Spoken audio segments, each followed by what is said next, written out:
يا رحمن يا رحيم ارحمنا يا الله يا رحمن يا رحيم ارحمنا يا الله يا رحمن يا رحيم ارحمنا اللهم صل على حبيبك سيدنا محمد وعلى آله وصحبه وبارك وسلم أجمعين حبيبك سيدنا محمد وعلى آله وصحبه وبارك وسلم أجمعين. الفاتحة. أعوذ بالله من الشيطان بسم الله الرحمن الرحيم الحمد لله رب العالمين الرحمن الرحيم مالك يوم الدين إياك نعبد وإياك نستعين اهدنا الصراط المستقيم صراط الذين أنعمت عليهم غير المغضوب عليهم ولا الضالين.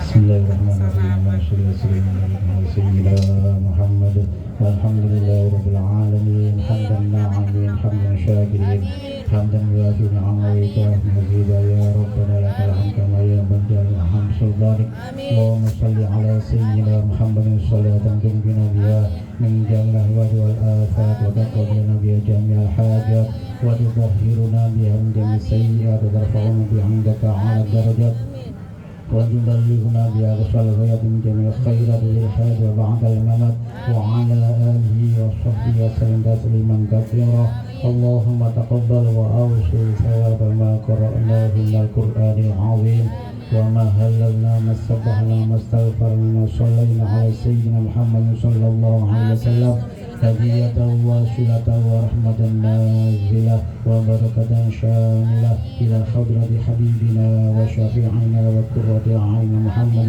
صلى الله عليه وسلم وإلى جميع إخوانه من الأنبياء والمرسلين والصحابة والتابعين وتابعين لهم بإحسان يوم الدين والأولياء والشهداء والصالحين والعلماء العاملين وجميع الملائكة المقربين وسلطان الأولياء إلى شعب القادر الجيلاني رضي الله عنه وإلى أرواح جميع القبور خصوصا إلى المرحوم Haji Mahmud Mbah Drawih, Mbah Ngadmini, Mbah Marjono, Mbah Haji Martinjung, Mbah Haji Astra sekalian, Mbah Haji Khalid sekalian, Haji Sarkam, Abdul Fatah Sutarji, Kasyana Arifin Cirin. Allahumma gfir lahum warhamhum wa'afihim wa'afanhum wa ila ruhi jami'il kubur mal muslimin wal muslimat wal mu'minin wal mu'minat ahya minhum al amwat irfa' lahum ad-darajat wa da'an lahum al hasanat ya ayyatuha nafsul mutmainnah irbi 'inda rabbiki radiyatan mardiyah fadkhuli fi 'ibadi wadkhuli jannati rabbana ighfir lana wa li ikhwanina alladhina sabaquna bil iman wa la taj'al fi qulubina ghillan lil ladzina amanu rabbana innaka ra'ufur rahim rabbana atina fid dunya hasanah wa fil akhirati hasanah wa qina adzaban nar wa sallallahu ala sayyidina Muhammad subhana rabbika rabbil izzati amma yasifun wa salamun alal mursalin walhamdulillahi rabbil alamin bi asraril fatihah.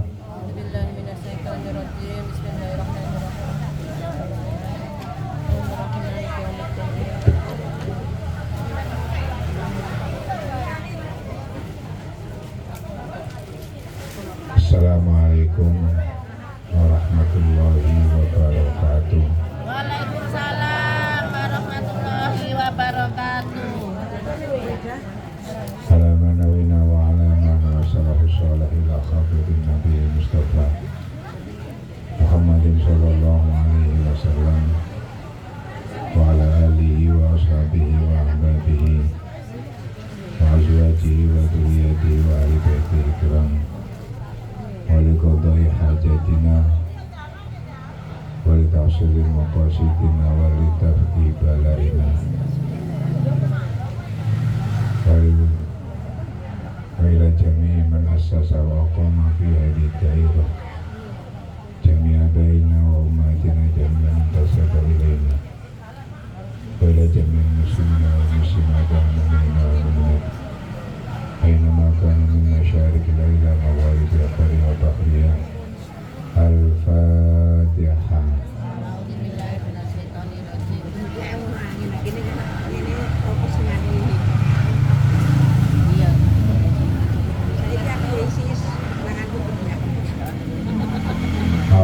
billahi minasyaitonir rajim. Bismillahirrahmanirrahim.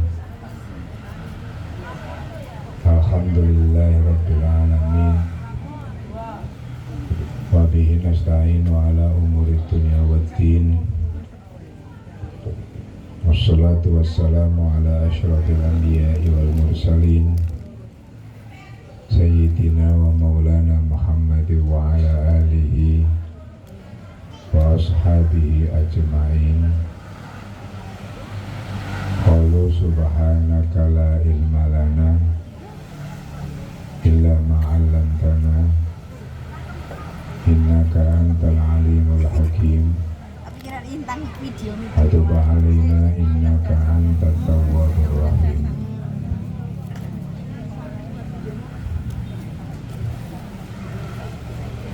Para jamaah rahimakumullah, alhamdulillah dalu niki lak delok jamaah wakil. Iki acara apa iki?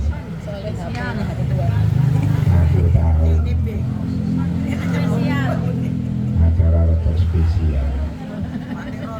Ya krono spesial ya ngajine rada beda didik. Alhamdulillah.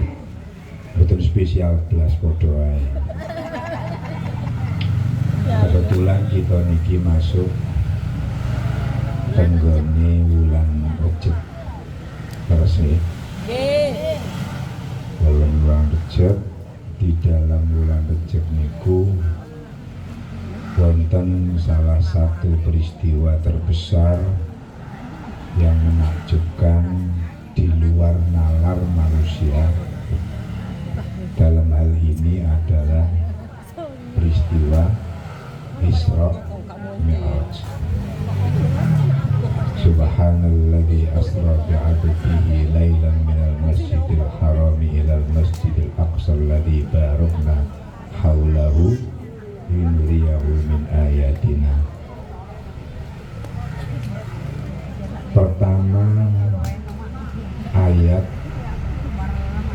yang menerangkan peristiwa Isra Mi'raj itu diawali dengan kalimat tasbih subhana. Endi ono surat yang mana surat niku nek diawali kalimat tasbih, maka surat niku isinya, kandungannya niku menerangkan sesuatu yang luar biasa, sesuatu yang luar biasa. Sabbaha lillahi ma fis samawati dan seterusnya. Kemudian subhanalladzi asra dan seterusnya. Yusabbihu lillah wakeh sabbihisma rabbikal a'la. Kalimat-kalimat tasbih yang diawali pada surat niku menunjukkan peristiwa-peristiwa agung, peristiwa-peristiwa besar yang menakjubkan, yang luar biasa. Nah, yang kedua, dalam peristiwa Isra Mi'raj ini ada kalimat abdun.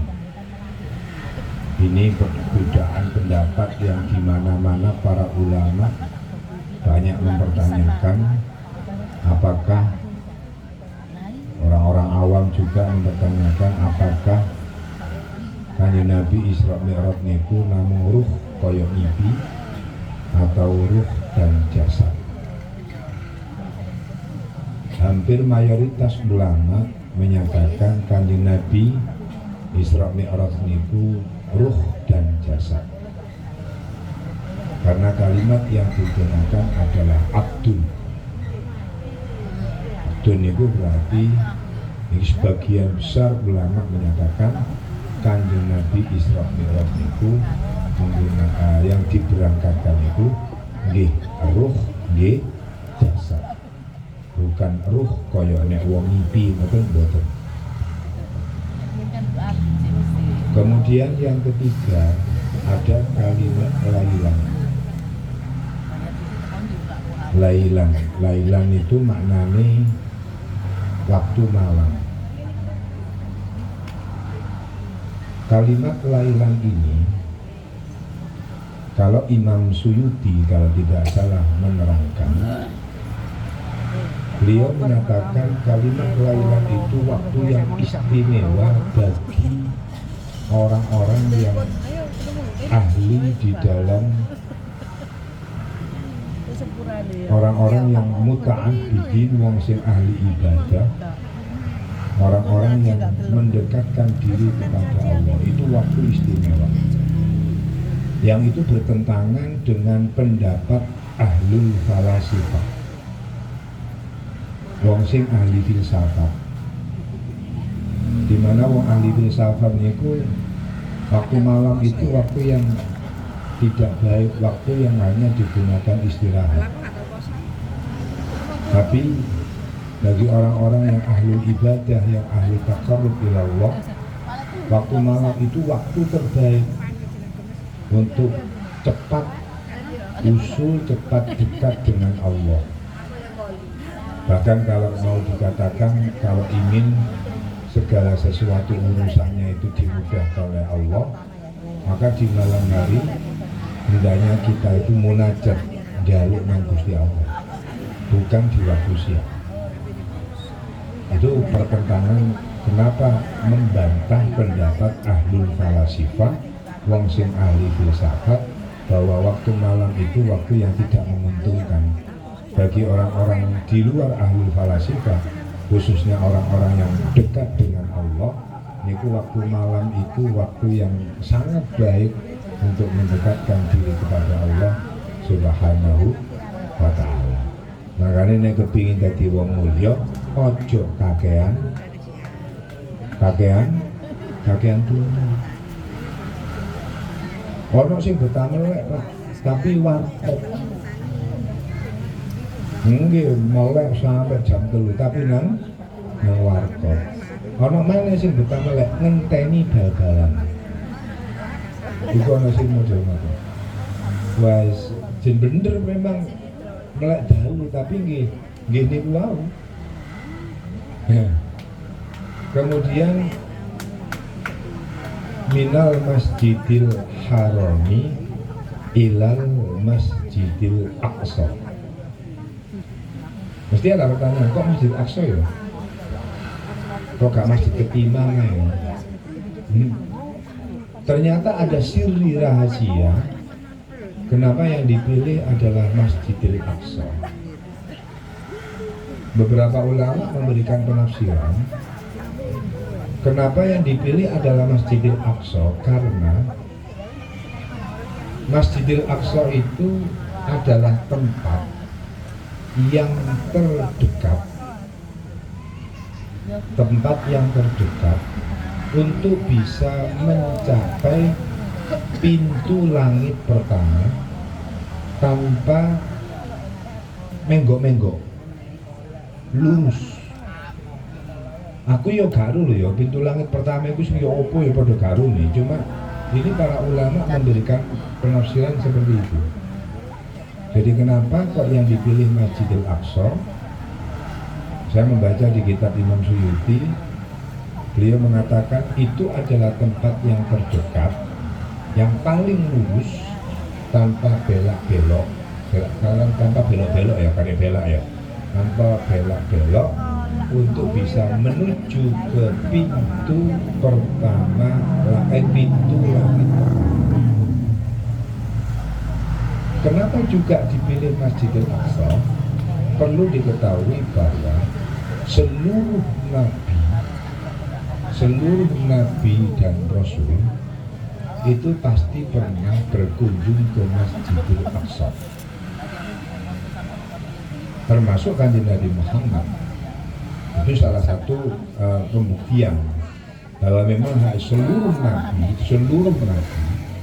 itu pasti pernah mengunjungi ziarah ke Masjidil Aqsa. Nabi Adam bahkan Nabi Isa juga, apalagi Nabi Isa dekat banget dengan Palestina. Jadi sekali lagi bahwa kenapa Masjidil Aqsa yang dipilih, karena ada beberapa hal yang dipilih, yang disampaikan. Di antaranya yang pertama, Masjidil Aqsa itu adalah tempat yang terdekat dan paling lurus untuk menuju ke pintu langit pertama. Kemudian yang kedua, Masjidil Aqsa adalah merupakan masjid yang hampir seluruh para nabi dan rasul itu mesti singgah nenggolan Masjidil Aqsa. Dan yang ketiga, di Masjidil Aqsa itu menjadi pembuktian bahwa Kanjeng Nabi Muhammad itu adalah Sayyidul Anbiya'i wal Mursalin, dikarenakan di Masjidil Aqsa itu Kanjeng Nabi didorong maju ke depan untuk menjadi imam jamaah seluruh para nabi dan rasul.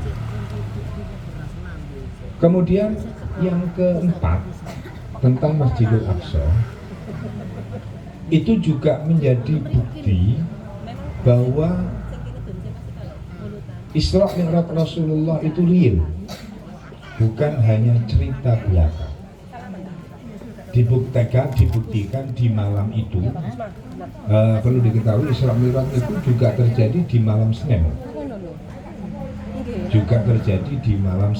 di hari Senin juga, di malam Senin itu.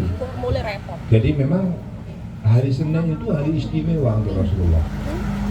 Rasulullah lahir di hari Senin, Rasulullah Isra Mi'raj juga di hari Senin. Kemudian wakila Rasulullah masuk ke Madinah pun juga ketika hijrah. Pertama kali Nabi masuk Madinah saat hijrah itu juga di hari Senin. Jadi begitu istimewanya hari Senin bagi Rasulullah SAW dan umatnya.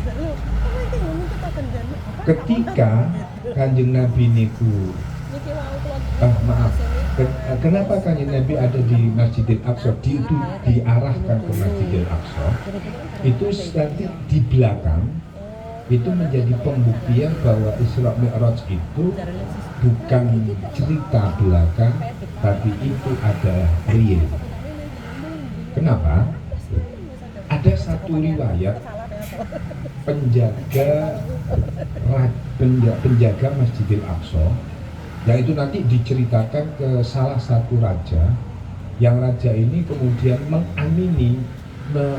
mengimani itu, sampai kemudian raja itu walaupun tidak pernah ketemu Rasulullah, iman kepada Rasulullah. Kenapa? Penjaga masjid itu di malam Isra Mi'raj Rasulullah, di jam tertentu memang ada ini jenenge marbot. Begini ke marbot. Di malam itu dia cerita, di malam itu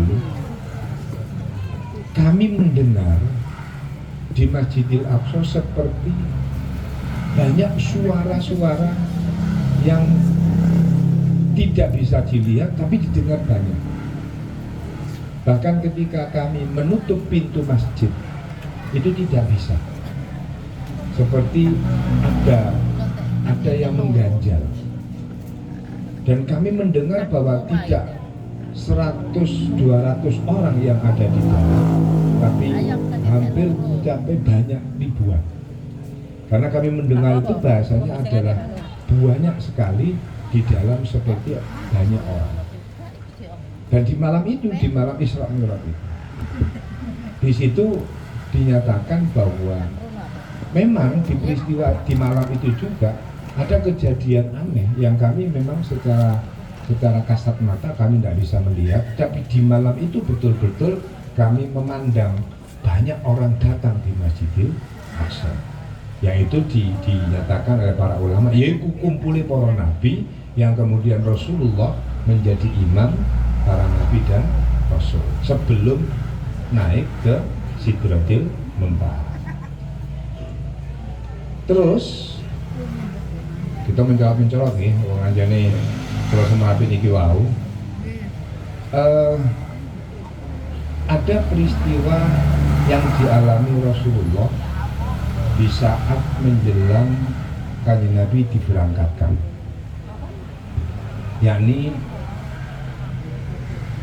Kanjeng Nabi niki ketika akan diberangkatkan Isra Mi'raj niku dadanya dibelah, dadanya dioperasi. Sing operasi niku diantaranya adalah malaikat Jibril sebagai yang membedah dada Rasulullah Shallallahu Alaihi Wasallam, dibantu oleh malaikat Mikail. Dan memang ada tanda Kanjeng Nabi pernah dibedah dadanya, itu ada tanda. Tapi gak koyo dokter-dokter saiki bedahe welek jahitane ngono, enggak. Sempurna banget, sehingga seakan-akan, tapi ada tanda bahwa itu pernah dibedah. Kanjeng Nabi itu mengalami pembedahan dada itu sebanyak 4 kali. Yang pertama ketika beliau masih kecil, ketika diasuh oleh kaum Bani Sa'ad, yang dalam hal ini adalah Nyai Halimah As-Sa'diyah. Itu pertama. Pembedahan yang kedua itu ketika Kanjeng Nabi berumur 10 tahun. Itu pembedahan yang kedua. Kemudian pembedahan yang ketiga ketika Kanjeng Nabi akan diangkat sebagai Nabi dan Rasul. Tidak disebutkan umurnya, tapi indal bi'athah, ketika Kanjeng Nabi akan diangkat sebagai seorang Rasul, itu Kanjeng Nabi juga dibedah. Kemudian yang keempat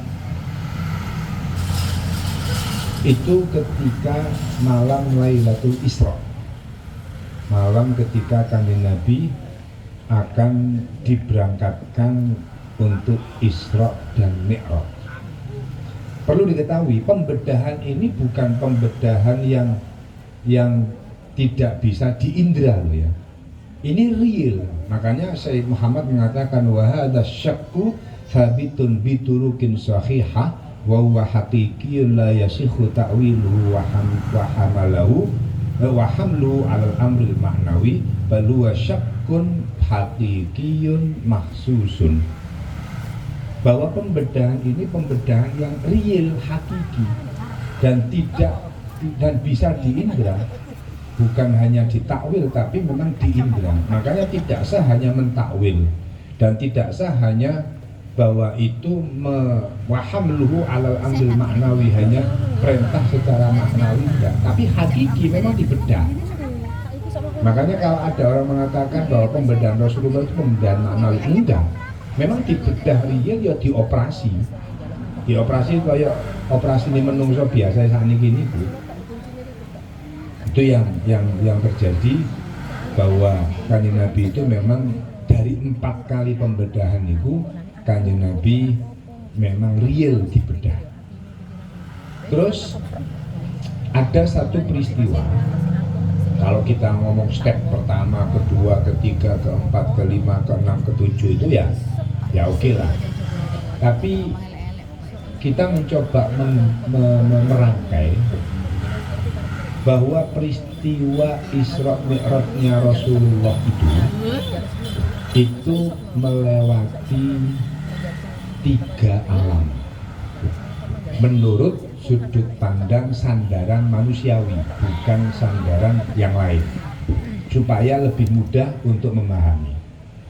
Kanjeng Nabi niku dalam Isra Mi'raj itu melewati alam nasut, kemudian melewati alam malakut, dan melewati alam lahut. Alam nasut itu alam di mana Nabi bisa melihat manusia kasar seperti ini. Kalau kalian jenengan kan manusia kasar ya. dijiwit loro, dikaplok ya loro, digerabak ya keri, diitik-itik ya keri. Ini jenenge alam nasut. Dan alam nasut itu memang ya keseharian. Bahkan ketika Kanjeng Nabi akan berangkat itu kalau dituangkan dalam tiba, oleh tiba itu thumma arudduhu minal amshi qabla ayyabudal farash wa qad nala jami'al ma'arif. Kanjeng Nabi Isra Mi'raj niku budal cara kula kali tak sahli niki lungguh si anget dibudal nomor niku balik maneh angete lungguh iku durung ilang. Angete lungguh niku dereng ilang. Makanya sekali lagi bahwa apapun di logika apapun di ilmu pengetahuan apapun bahwa ini mukjizat. Ini tidak bisa direalkan secara ilmu. Yang lebih giris itu kan kalau ada kecepatan cahaya sekian berarti jarak tempuhnya sekian. Sekali lagi ini adalah mukjizat yang tidak bisa dinalar secara logika. Sehingga kalau nanti panggil guru kula nggih Pak kula ketika disampaikan oleh Kiai Muhammad Samsi Al-Mahfullah, beliau mengatakan aku rada wedi karo ustaz-ustaz saiki. Lah ya apa nyeritakno iku koyo Isra Mi'raj itu bisa dihitung, dilogikakan. Padahal itu adalah mukjizat. Mukjizat itu sesuatu yang tidak bisa dinalar oleh akal manusia. Nah kalau bisa diilmiahkan kan itu sudah bisa dilogikakan. Maka kemudian Isra Mi'raj itu tidak menjadi mukjizat lagi. Makanya tidak mungkin Isra Mi'raj itu bisa dilogika, dihitung dari sisi manapun, baik dari ilmiah maupun akliyah. Yang kedua-duanya memang akliyah, nggak mungkin bisa dilogikakan. Maka dari itu, bila ada menyatakan ini kecepatan cahaya sekian karena itu yang ditumpangi buruk itu halnya, maka kecepatan cahaya sekian, jarak tempuh Nabi itu sekian. Kami terus terang mawon, kok tidak begitu ngeh ya? Kok sawangane melemahkan mukjizat Rasulullah ya? Bahwa seakan-akan itu bisa dilogikakan. Star Trek ya mulu Pak. Masalahnya kan Nabi dilogikakan seperti itu kan kali ini film Star Trek itu kayak menyaingi gitu kan. Seiring nggak film Star Trek gitu ya. Sekian detik nyampe di sana. Sekali lagi bahwa jangan pernah kemudian menyandarkan peristiwa ini menjadi sesuatu yang bisa dilogikakan karena ini adalah mukjizat. Terus tutup endi ku mau. Jadi Kanjeng Nabi niku alam pertama yang dilewati dalam peristiwa Isra Mi'raj itu adalah alam nasut. Nasut niku kasat mata. Di saat mulai pengoperasian, pengoperasian. Di saat mulai pelaksanaan operasi, Kanjeng Nabi itu masuk di alam kedua, namanya alam malakut. Alam malakut niku alam yang manusia biasa kayak kula jenengan gak bisa melihat, tapi orang-orang tertentu itu bisa melihat. Nah di situ Kanjeng Nabi masih mengenal sinten-sinten dan juga tahu siapa yang datang, malaikat Jibril, Mikail, walaupun orang-orang lain tidak tahu. Tapi Kanjeng Nabi bisa melihat, Kanjeng Nabi tahu malaikat Jibril, Mikail untuk kemudian datang. Di sisi lain Kanjeng Nabi juga masih bisa melihat manusia yang kasar seperti kita. Itu di alam malakut.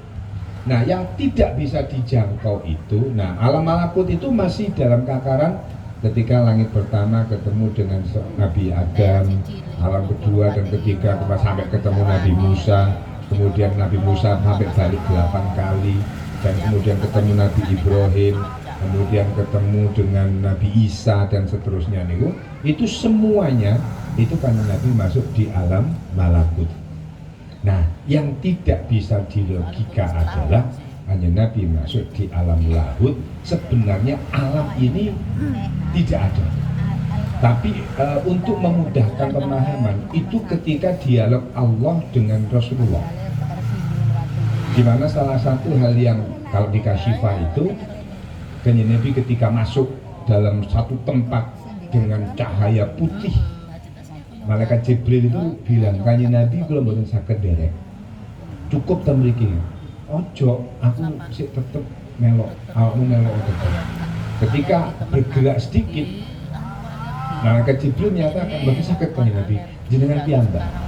Sebab kula mlebet kobong. Kula mlebet di alam ini kobong. Maka malaikat Jibril diem, tidak bergerak sama sekali karena alam itu sudah tidak mungkin malaikat Jibril masuk. Dalam takaran derajat sudah tidak bisa jangkau. Kanjeng Nabi masuk. Nah, ketika Kanjeng Nabi masuk, ada kalimat muncul, Assalamu alayka ayyuhan nabiyyu wa rahmatullahi wa barakatuh. Itu dari Gusti Allah. Kanjeng Nabi ketika mendengar itu, maka Kanjeng Nabi ingat dengan umatnya, maka kemudian Kanjeng Nabi menjawab, Assalamu alayna wa ala ibadillahis sholihin. Makanya jenengan nek waya tahiyat ketika mengucapkan Assalamu alayka ayyuhan nabiyyu wa rahmatullahi wa barakatuh, Assalamu alayna wa ala ibadillahis sholihin, ojo main-main. Itu kalam-kalam suci yang itu terjadi saat proses Isra Mi'raj itu. Itu kalam sampean lihat di Kasyifah. Itu ketika Kanjeng Nabi masuk dalam satu tempat yang betul-betul terang putih. Malaikat Jibril saja sudah tidak bisa masuk di tempat itu, Kanjeng Nabi sendiri, kemudian ada suara itu. Nah itu kemudian tertuang kita, makanya itu kalam-kalam suci yang tidak sembarangan panjenengan maca tahiyat. Assalamu alayka ayyuhan nabiyyu wa rahmatullahi wa barakatuh. Assalamu alayna wa ala ibadillahis sholihin. Jadi peristiwa Isra Mi'raj itu begitu besar, Pak. Nah, ada makna tersendiri kenapa Kanjeng Nabi sebelum berangkat itu dioperasi. Karena ternyata kepulangan Kanjeng Nabi itu ada perintah suci. Yang perintah itu adalah digunakan untuk Kanjeng Nabi dan umatnya. Apa? Sholat. Makanya kan ketika setiap orang sholat itu harus suci, Pak. Kanjeng Nabi sebelum mendapatkan perintah itu disuceni teko sifat-sifat mazmumah. Kemudian dimasukkan sifat-sifat mahmudah. Makanya janji Allah, wong sholat niku nek temen bener niku ayat innas sholata tanha anil fahsya'i wal munkar jalan. Nek temen bener. Karena ini janji kan, nek sholatmu bener, sholatmu gak salah, maka sepulang dari sholat, selesai sholat, maka segala perbuatan fahsya dan mungkar tidak akan pernah dilakukan. Tapi masalah sekarang, kadang-kadang udah datang masjid, mulai sandalnya hilang. Itu bukan salah sholatnya, itu yang salah adalah pelaksana sholat atau musolli, orang yang sholat. Itu berarti coro sholat gak masuk, belum masuk sama sekali. Padahal janji Allah jelas. Makanya uang jangi sholat itu dikomen noto temenan. Sucikan hatimu, sucikan bajumu, sucikan badanmu dari segala al-khabithat, dari segala an-najasat, hal-hal sing elek, najis, semuanya bersihkan. Ojo sampai awakmu kecampuran iku. Nah, ketika melaksanakan sholat ketemu mulai teko sholat segala perbuatan keji dan mungkar pasti akan bisa dihindari. Makanya nek kula kali jenengan ndak usah ndelok wong liya lah. Nek endi babakan sholat nek wis mlebu ning ati, nek wis betul-betul sholat itu menjiwai, sholat itu sudah menguasai diri kita, pasti kita tidak akan pernah bersenggolan dengan hal-hal yang mungkar. Karena janjinya jelas. Dadi nek ana wong mari sembahyang kok sik mari mule ketok arek wedok sik ngintip tolat-tole ae, iku salate sing bukan yang salah, tapi yang melaksanakan salat itu mau salate ya opo. Kadang lu takbiratul ihram eling, mari ngono maca Fatihah gak eling blas. Engko baru eling nek jange salam. Itu wis alamiah ya, alamiah menungso. Gak iso koyok-koyok, tapi sebenarnya bisa. Saya cerita di satu ibad yang kita baca ini. Sayyidina Ali Zainil Abidin, putranipun Sayyidina Hasan bin Ali bin Abi Thalib, putra dari Sayyidah Fatimah, putunipun Kanjeng Nabi. Sing dicitakno Sayyid Ali Zainul Abidin, putrane Sayyid Hasan. Sayyid Ali Zainul Abidin itu dalam kesehariannya, sepengetahuan kula sing nate kula waos, niku salat sunnahnya minimal 1000 rakaat. Pada kalau ya. Minimal niku 1000 rakaat. Sami Bu nggih. Bu. 1000 rakaat Bu ya. Terus tinggi ya, lama sih gak tahu beras. Nah, Sayyid Ali Zainil Abidin itu diceritakan di risalah itu pernah di saat sholat di masjid kalau nggak salah waktu itu, saya lupa nama masjidnya. Di saat sholat, atap masjid ambruk. Atap masjid itu ambruk. Bruk. Wah, masyarakat sing di sekitar itu kaget, sampai susah nangis. Ya opo? Buyute Kanjeng Nabi, ya opo? Karena Sayyid Ali kan lebet. Pun, mari datang tidak lama, pun saya kira dibongkari. Ternyata Sayyid Ali Zainal Abidin kasih kondisi tasahud dan selamat. Nah, ketika salam, Assalamualaikum warahmatullah, Assalamualaikum warahmatullah, Sayyid Ali Zainal Abidin kaget, loh, masjid ini mau opo? Oh, coba bayangkan, saat sholat, di tengah-tengah sholat, ambruk gedungi. Sayyid Ali Zainal Abidin baru sadar nek masjidnya ambruk itu setelah salam. Kira-kira jenengan ngoten apa? Ngoten. Waktu sembahyang bokonge dicopot lampu, iku kerasa ora? Kerasa. Berarti normal jenengan. Nah, di saat itu kemudian ya bahasanya ngeten, walah Sayyid jenengan iki ana apa, kula niki susah. Jenengan mboten semerap, Pak. Enggak. Bahasanya beliau begini. Aku iki nek salat iku diketokno siksa kubur.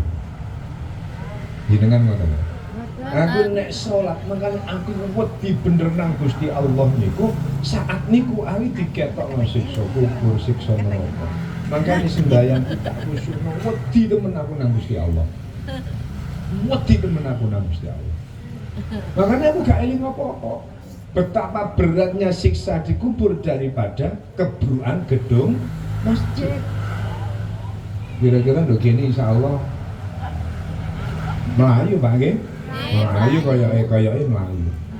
Maka dari itu ya harus bisa latihan lah, harus bisa latihan bahwa sak gak awake dhewe sholat itu menghadap Allah, menghadap zat yang sangat mulia dan agung.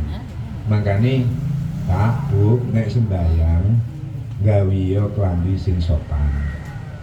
Jenengan kali kula ngedep wak lurah ngono ae. Nggih, niku yo klambi sopan sing pantes. Apa maneh ngedep bupati.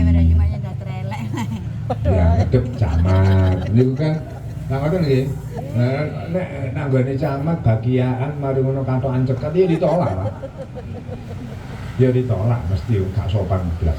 Ngedep koyok ngono ae kita memakai baju yang sepantasnya untuk menghadap. Apa maneh ngedep nang Gusti Allah. Ayolah gawe klambi sing genah. Lah sakniki mboten ya, Pak. Kula niki nate kuwi sembayang, ya kok ya pas murine arek sing gawe kaos kalimat lho, matamu lapon delok ae. Iku tulisane kaos. Lah kene iki takbir Allahu Akbar.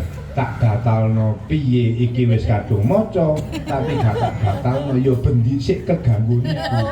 Lah wong ya napa kae takbir Allah. Kalau ini mboten semerap, taunya setelah takbir maca Fatihah kok iya pas no delok do ngarep matamu lapor delok ae ngono.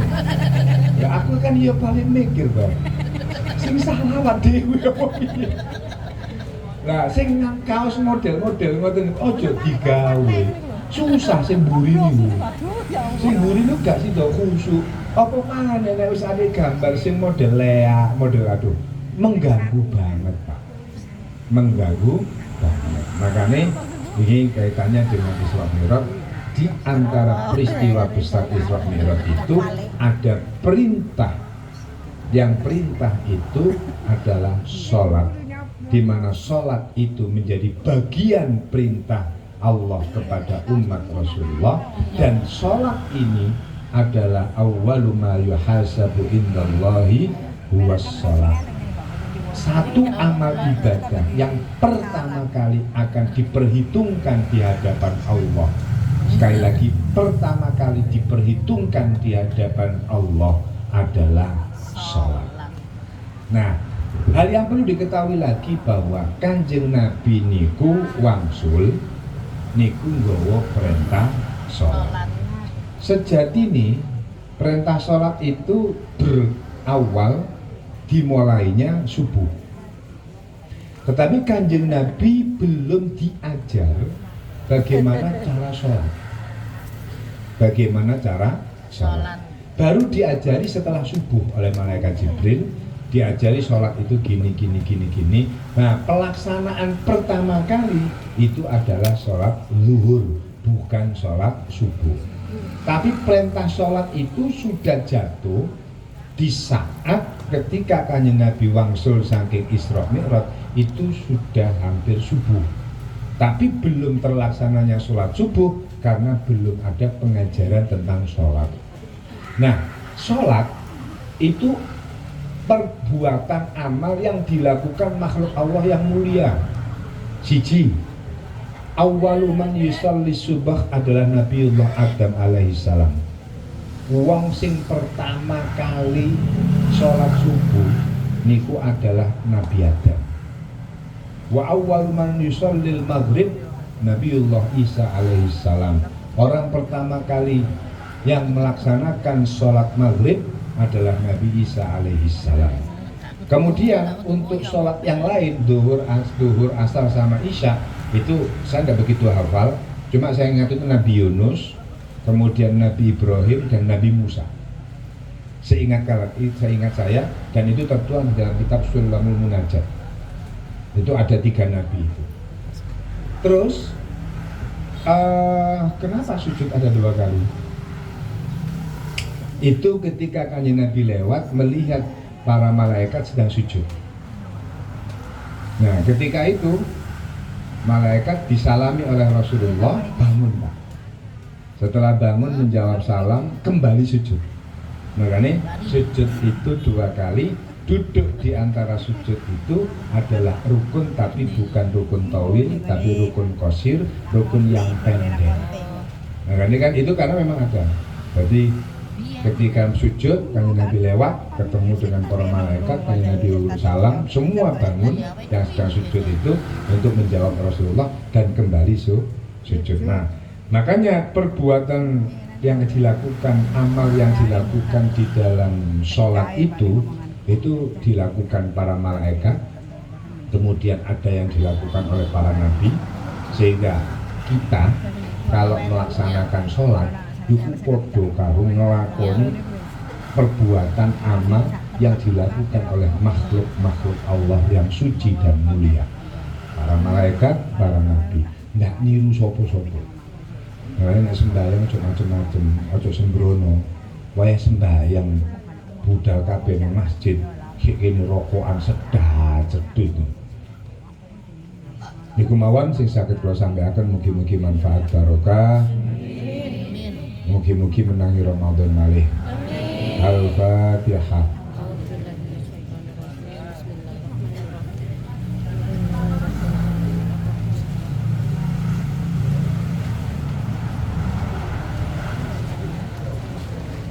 Bismillahirrahmanirrahim. Alhamdulillahirabbil alamin. Allahumma shalli ala sayyidina Muhammad wa ala ali sayyidina Muhammad. Alhamdulillahirabbil alamin. Allahumma ya Ghani ya Hamid, ya Mubadi'u ya Mu'id ya Rahim ya Wadud. A'udzu bi halalika an haramik wa bi ta'atika an ma'siyatik wa bi fadlika an siwak. Allahumma anfa'na bima 'allamtana wa 'allimna ma yanfa'una innaka 'ala kulli syai'in qadir. Allahumma inna ala dzikrika wa syukrika wa husni ibadatik. Sallallahu alaihi wa sallam. Al-Fatihah.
sampai no.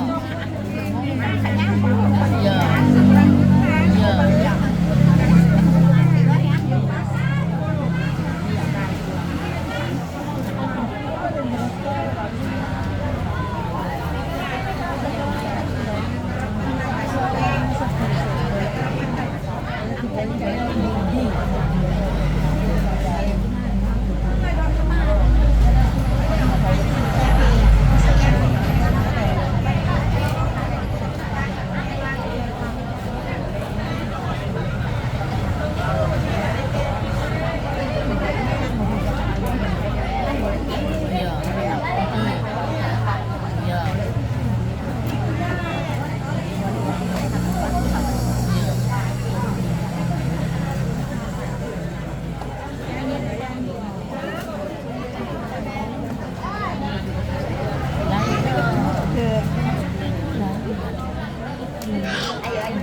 Anu Pak kula enten Pak kula dae napa jagung wae lho. Nggih nggih. Oh nggih.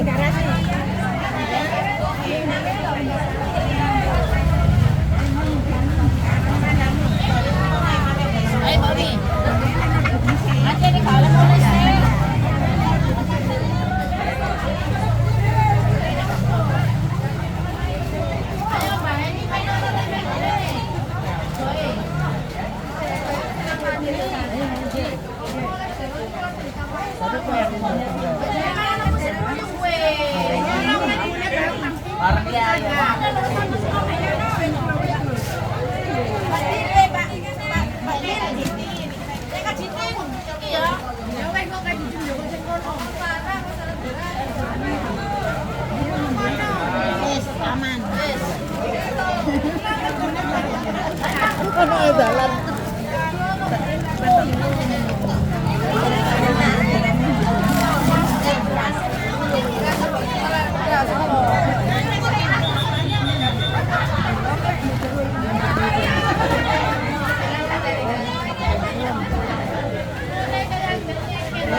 iku sing aktif sing langgan.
sini. Lah iya ditekan iku dhewe.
Balik.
Tapi korek, tuh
Macam mesah kurang.